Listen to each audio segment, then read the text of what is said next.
all y'all giving me is barely butter, salt, and pepper. And sometimes you need some bacon grease.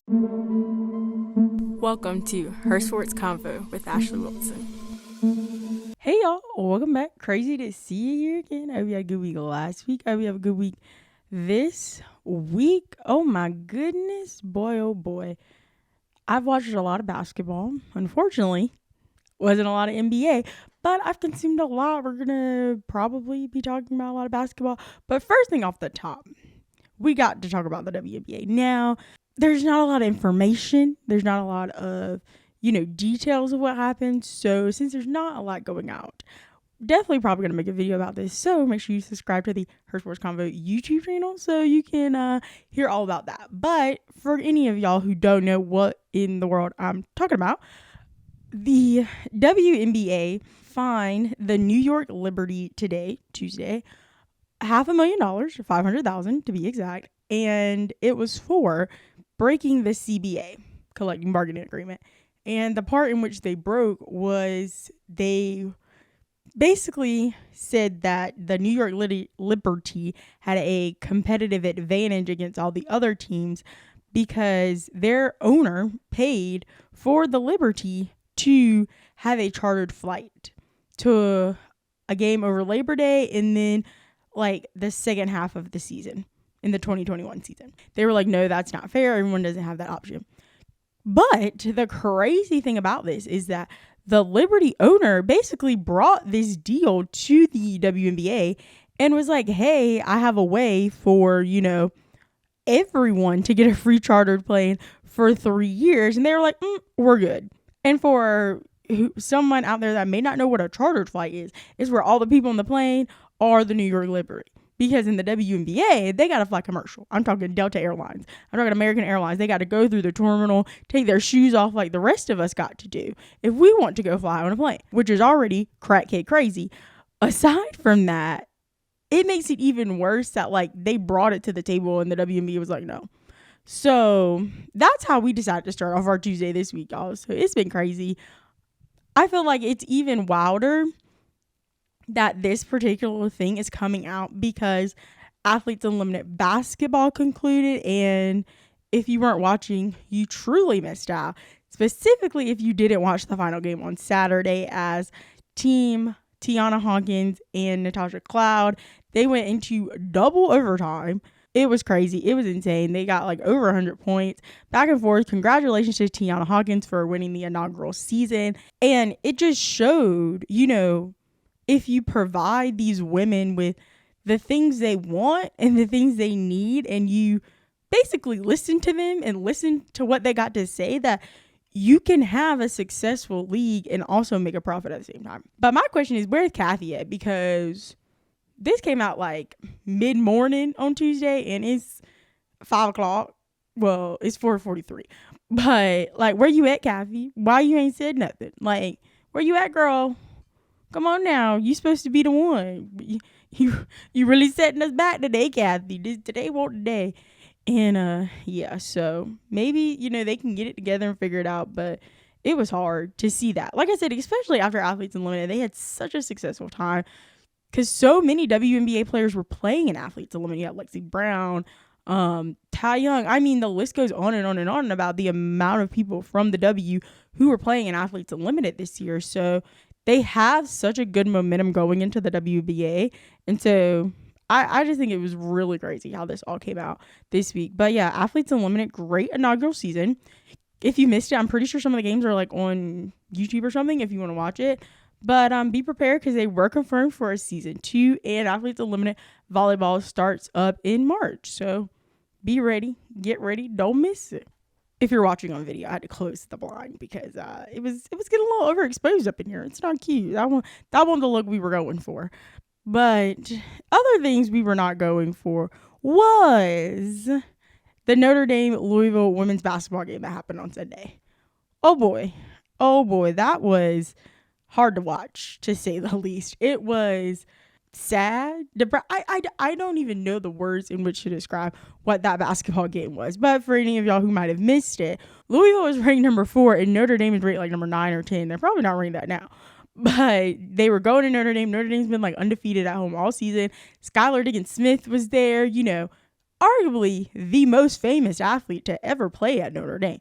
I said arguably. You can find me if you want to. They're at Notre Dame. She's there to see her team, support them. They're on the road to March Madness, all that good stuff. And come out the end of the second, midway through the second quarter, Notre Dame is losing like 41-3. I was like, huh?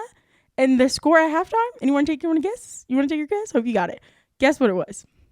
56-14. Excuse me? This is come on now, ladies.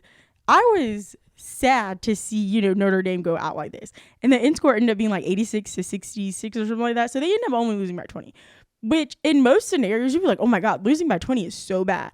But when you were down 41-3, that's an improvement. This could have been even worse. But the even worse thing about Notre Dame losing to Louisville in such a dramatic fashion, and not dramatic as in end of game buzzer, was that, they're supposed to be a top 10 team. They're supposed to be a Final Four, possible Elite Eight competing team. That means they're going to have to face Dawn Staley's South Carolina Gamecocks.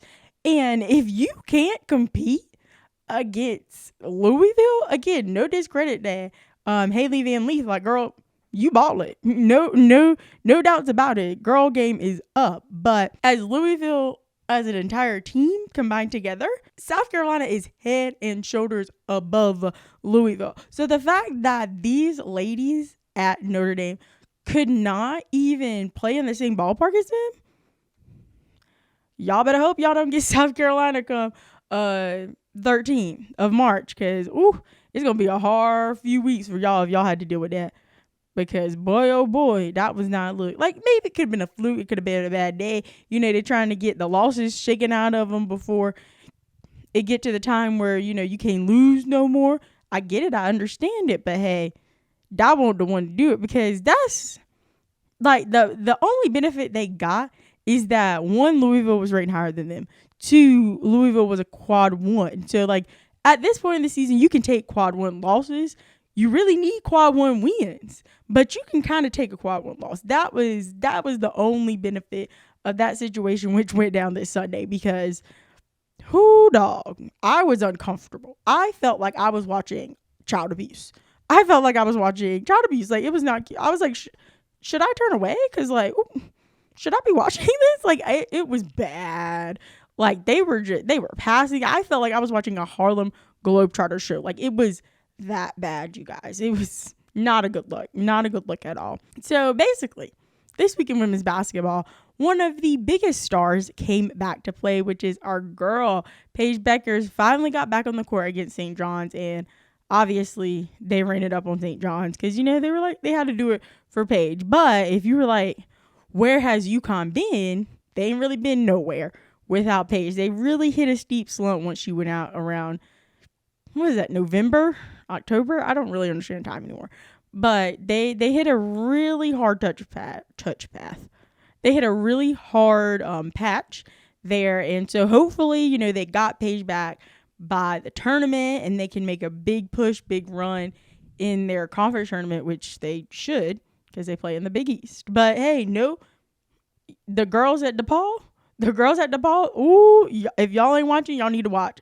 Them girls in DePaul, they good. I caught them a few games. It was good. So y'all need to be tapped in, because March is here. The craziness is ready, and I'm excited to see what's gonna happen. Again, I'm not gonna make any predictions, because I am done jinxing people. That is the past. This is the present. It's 2022. We're not jinxing people no more. We're not doing it. But if y'all would like to, hit me up and tell me what y'all think is gonna happen, please. The selection show is March 13th. Same time as the men, same day. Well, it's not the same time. It's the same day, though. On ESPN. So make sure you're tapped in, so you know what's going to happen. And talking about the men's, it was a bad week if your team was in the top 10. I'm praying for you if your team was in the top 10 on Saturday, because it was not a good day for you. You were really in a rough patch if you were not in a top 10, because I saw the Gonzaga game. I saw the Auburn game. I didn't watch the Arizona game. That's not in my time zone. But I think it's very interesting. Here I go, making assumptions.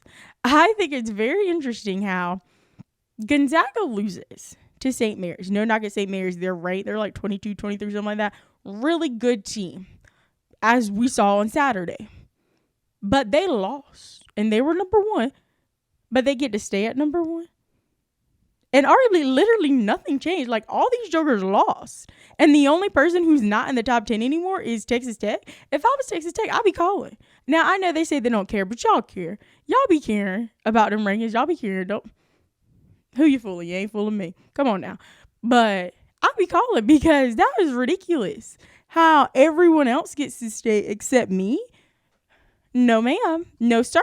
No, ma'ams and sir or thee or they. However pronouns you decide to use, because that is ridiculous in every shape and form. Because how does Gonzaga, who is supposed to be head and shoulders against everyone in the West Coast Conference, which I disagree, because I believe 100% if you can win in a mid-major conference at Murray State, and not only did Murray State win in a mid-major conference, but they have went undefeated in the regular season in a mid-major conference, then you should be in the conversations for a top 4 seed and not be just dumped into the first 4. But that's a conversation for a whole nother day. Let me get back on track to Gonzaga. The fact that they lost to St. Mary's, they should have been down. Like, again, I'm not saying they should have been 25.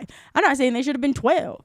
But they are not a number 1 team after that loss, because you should have been able, as you know, the number 1 team, the best team in men's college basketball this season, you should have been able to go into a packed house on senior night at St. Mary's and come out with the win. You should have been able to do that as the number 1 team, the supposed to be best team in college basketball. You should have been able to do that, and they can get the job done. So the fact that they get to keep the title when everyone else who's been number 1 and lost immediately dropped 3, 4, 5 spots. Not a good look. Not a good look. AP poll, coaches poll. Y'all know who y'all are. It's not a good look. And again, I know they say rankings don't matter and this and that, but it does. It matters. Because guess what? At the end of the day, when the tournament comes, your ranking decides where you'll play. It decides if you are in South Carolina and you got to go all the way to California to play your entire tournament season. It matters. So let's not act like it don't matter, y'all, because it matters. And talking about things that matter, James Harden decided to get back on the court. He is back on the court, and in his first game, he was real close to catching a triple-double back with the 76ers. He has never played for the 76ers. Who am I? As he finally got back with Daryl Morey, who is the GM for the 76ers. And a lot of people, in my opinion, have a lot of James Harden amnesia.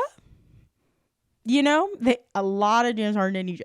And, you know, I don't have a problem with James Harden. I think he's one of the people who's impacted the game a lot and changed the way other people play. As, like, I saw a video a few days ago, and they were like, the little James Harden step back is now being in the EuroLeague. Like, is it good? Probably not. But, hey, it's affecting the way people play the game of basketball. Influential person. But I just think it's really interesting because a few days ago, we were talking about how he's no good, how he doesn't play defense, blah, blah, blah, blah, blah. He's not good at this, da, da, da, da, da, da.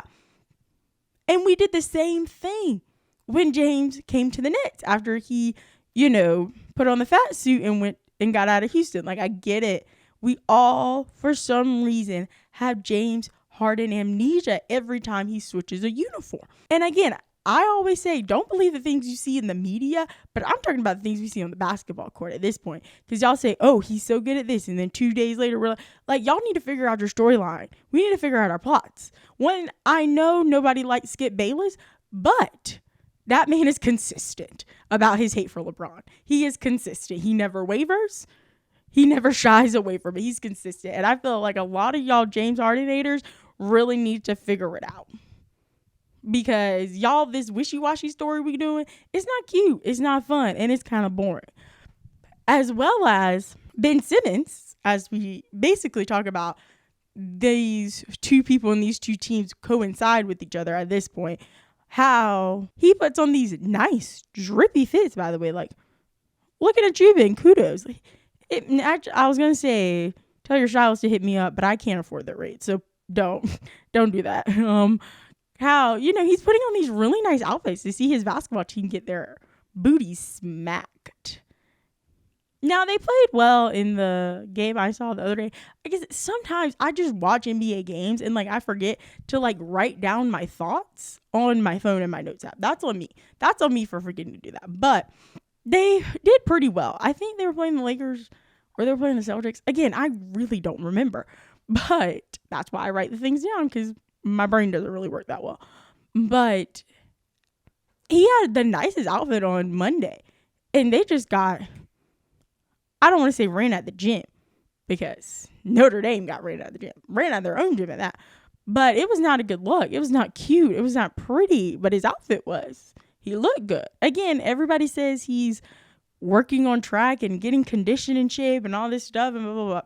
I just would like to know if he's going to play on March 10th or not. Because if he's going to play on March 10th, I need to know so I can block out that time and be like, nope, this is what I'll be doing for 2 hours, is watching Ben Simmons play. Because if y'all know me, I don't watch all 4 quarters of the NBA. I don't do it. If I'm watching the game, I'm watching the 4th quarter. Maybe I'll watch the 1st quarter. But I'm not watching the 2nd and 3rd. The likelihood of me watching the 2nd and 3rd is borderline impossible. If you were a bettor, you can bet that I did not tune in for the 2nd and 3rd. That's just me. That's how I consume the NBA. Let me know if you feel the same way. I know a lot of people feel the same way about the NFL. I don't understand why people look at me like I'm crazy when I say it about the NBA. Same thing, different story. If you don't know that, March 10th will be the day the Nets go to the 76ers. So it'll be a big day. Harden's playing against his old team. Maybe we'll see Ben. But I really wish I remembered who they were playing, because the Nets were playing, because I vividly remember looking at Andre Drummond and his braids, and I was like, his braids look like he got it done on somebody's front step, because he has some bumped out braids, y'all. I mean, they looked good. They looked fresh, but they had a little bump at the end. That's the braids you get when you were sitting between somebody's legs on the front steps. So not knocking it. It looked good. But it looked a little old. But he did well. That was such a good game. He did so well. You would think it was so good I could remember who they were playing, I watched the Utah Jazz and the Phoenix Suns as well on Sunday playing the basketball. And, everyone was talking about the throw that Jay Crowder threw the ball like he was playing football. He got confused what his sports were. But I think that since Chris Paul, if y'all didn't know, Chris Paul is out with a thumb injury, surgery, whatever. I don't get it. But he's going to be out for 6 to 8 weeks, I think they said. And ever since he's been out, they are 2-2 or something like that. And I just feel like it goes to further prove my theory, my hypothesis, my theses of that Chris Paul is a really good basketball player, and he doesn't get enough credit for it. He doesn't. He has such an impact on the game. Maybe it's not, physically shooting other points. Maybe it's just the fact this man knows all the rules of the NBA from front to back to front. Maybe it's just that. Or is that his game of basketball is just so bad. Maybe it's just those things that you can't see with your eyes. You can't touch, feel, smell, hear, the senses. But I feel like it just further proves that he's really an asset on that basketball court, and they're missing it. Now, again, some other things went awry in that basketball game, which we can contest to not just Chris Paul not being there. But that's the main thing I took away from that basketball game, is that give Chris Paul some love. I love Ja Morant as much as the next person, probably a little bit more, as I literally had a whole 5-minute segment about him last week. And I chose purposely not to talk about that 52-point career game he had this week, because what more can you say? Ja Morant is just a really fun basketball player to look at, which some people can argue that Chris Paul is not, but that does not mean that Chris Paul isn't valuable to the sport. And the last thing we're going to talk about this week is gymnastics. If y'all didn't know, I'm a lover of the gymnastics. In my mind, I can flip, twist, all the things. I can't do that in real life. But if y'all remember, especially back in last summer specifically, I had Nia Matt on, and she is a former Oregon State gymnastics alum, and we talked about all the things. But this season, the girlies in gymnastics are good. They're great. I've seen a lot of deserving bar routines, a lot of deserving, what they call uneven bar routines. The beam. I said the bar. It's the beam, y'all. It's the beam. Ashleigh, get it together. You're supposed to be a stan. But the one thing that I feel like the sport of gymnastics need is an entertainment coach. Because the girlies are giving what it's supposed to give when it comes to the flips and the runs and the routines.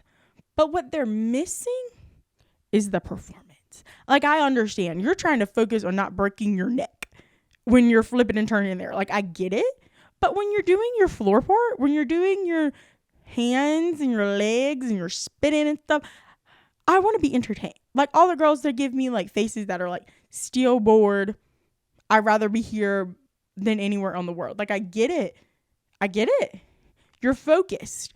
But I should not be able to tell you're focused. Like, some of the girlies, like, especially our girlies at Auburn. Our girlies at Auburn, they got that entertainment factor. They got that performance factor. A good amount of our girlies at Florida got it too. Only about 1 or 2 got it in UCLA. Love y'all though. I love y'all. Y'all got some good routines. But most of the people with the performance factor are in Auburn. And I feel like that if coaches, looking at y'all gymnastic coaches, I know you're not my demographic, but I could be yours. And let me go in there and teach the ladies, you know, how to give me a little sprinkle, give me a little salt, give me a little seasoning. All y'all giving me is barely butter, salt, and pepper. And sometimes you need some bacon grease. Sometimes you need some bacon grease to really get me entertained. And again, I'm loving it. I'm loving what you're giving me now, but I feel like it could be better. And I could help you get there. I could help you get to the next step, gymnastic girlies.